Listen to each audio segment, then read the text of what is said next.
بسم اللہ الرحمن الرحیم۔ السلام علیکم ورحمۃ اللہ وبرکاتہ۔ 24 سال قبل کراچی سے اٹھائی جانے والی ڈاکٹر عافیہ صدیقی کی بڑی بہن ڈاکٹر فوزیہ صدیقی امریکی ریاست ٹیکساس کے شہر فورٹ ورتھ کی جیل FMC کارسویل کے ویٹنگ روم میں بے چینی سے پہلو بدل رہی تھی، جہاں اس کی چھوٹی بہن پچھلے 13 سال سے قید تھی۔ اس کے ساتھ پاکستانی سیاست کا ایک درویش صفت کردار سینیٹر مشتاق احمد اور امریکی وکیل کلائیو سٹافورڈ سمتھ بھی اس انتظار گاہ میں موجود تھے۔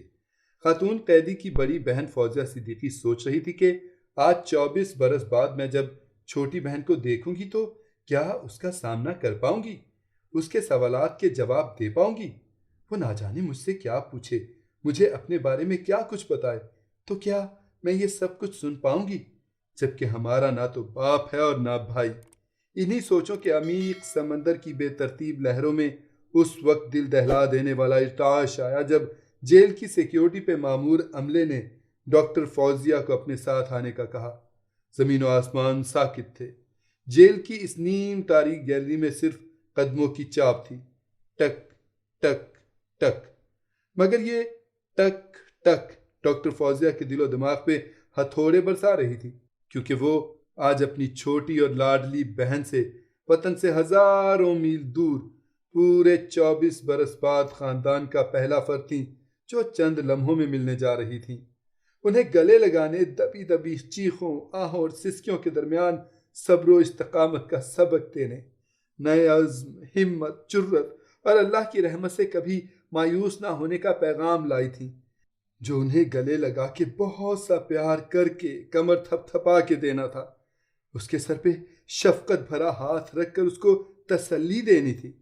مگر ایسا کچھ نہ ہو سکا، اور یوں 24 برس کے سارے ارمان اس وقت کرچی کرچی بن کر بکھر گئے جب ڈاکٹر فوزیہ کو دیوار کے اس طرف بٹھا کر انتظار کرنے کا کہا گیا اور بتایا گیا کہ ابھی کچھ دیر بعد اس موٹے شیشے کے دوسری طرف جو بوڑھی، لاغر، کمزور و ناتواں، لڑکھڑاتی چال کے ساتھ ٹوٹے دانت لیے سفید سکارف اور جیل کا خاکی لباس زیب تن کی عورت آئے گی تو پاکستان کی بیٹی عافیہ صدیقی ہوگی۔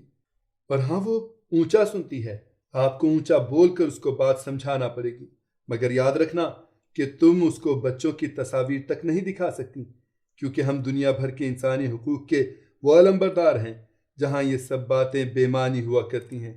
یہ سب اصول، قانون اور ضابطے ہم نے تیسری دنیا کے لیے بنا رکھے ہیں۔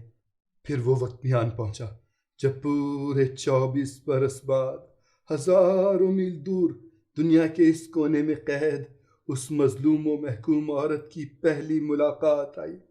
عافیہ بنا کسی ہجانی کیفیت کے پروقار انداز میں چلتی ہوئی آئیں، بڑی بہن کے سامنے بیٹھی اور 2.5 گھنٹوں کی اس ملاقات میں 1 گھنٹہ اپنے اوپر گزرنے والی قیامتوں کا مختصر سا احوال بتایا، پھر بتایا کہ مجھے میری ماں بہت یاد آتی ہے، اس کو کیوں نہیں لایا گیا؟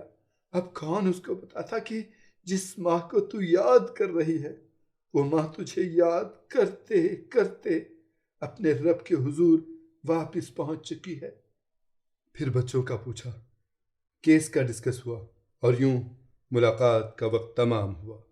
وہ پروقار انداز میں اٹھی، واپس مڑی اور آہستہ آہستہ قدم اٹھاتے اپنی بڑی بہن جو اس سے ملنے پاکستان سے آئی تھی اس کی طرف پیٹھ کر کے اپنے مخصوص سیل میں چلی گئی، ایسے جیسے وہ اس ماحول کی پوری عادی ہو چکی ہو، جیسے اس کا دل کہہ رہا ہو کہ وہ یہاں سے کبھی بھی نہیں نکل پائے گی، جیسے وہ اپنی قید سے اس قدر مانوس ہو چکی ہو کہ اس کو اب آزادی سے خوف آ رہا ہو۔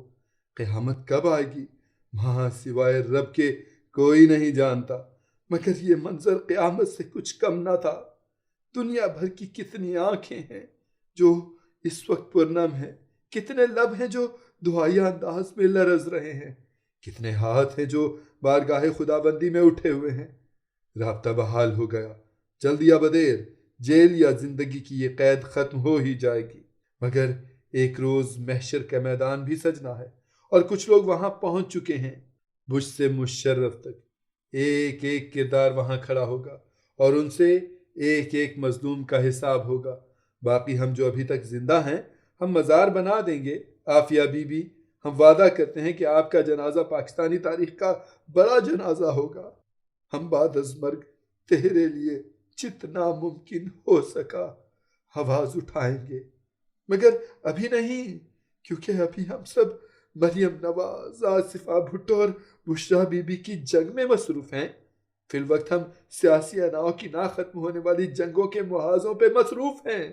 ابھی ہمارے پاس اتنا وقت بھی نہیں کہ ہم آپ کے لیے کسی بھی فورم پر آواز اٹھا سکیں، کیونکہ ہم قوم کو بتانے میں لگے ہیں کہ مریم فرائی پین سے جیل میں کپڑے پریس کیا کرتی تھی۔ ہم سر میں خاک ڈال رہے ہیں کہ سلیمان شاہ کی بیٹی گرفتار ہو گئی ہے۔